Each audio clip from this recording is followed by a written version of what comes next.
Gading Marten kegirangan diisu menikah dengan Luna Maya. Luna Maya diisukan menikah dengan Gading Marten, duda Gisel itu malah kegirangan. Luna Maya kaget saat dirinya diisukan menikah dengan Gading Marten. Pada Instastory terbarunya, Luna Maya tertawa melihat berita soal dirinya menikah dengan Gading Marten. Diketahui, mantan Ariel Noah itu tak terdengar jika sedang menjalin hubungan dengan pria. Artis cantik ini memilih bungkam soal percintaannya itu. Namun, kini merebak isu Luna menikah dengan kerabatnya sendiri, yaitu Gading. Sontak saja Luna berikan jawaban tak terduga tentang gosip tersebut.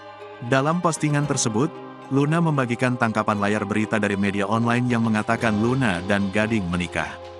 Lantas, Luna kaget karena pemberitaan tersebut. "Apaa ini, Gading?" tulis Luna Maya Selasa, tanggal 26 Desember tahun 2022. Langsung Gading memposting ulang unggahan Luna. "Kapan Luns?" tanya Gading.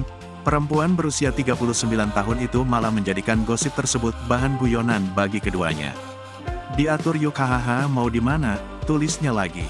"Oh tuh," balas Gading.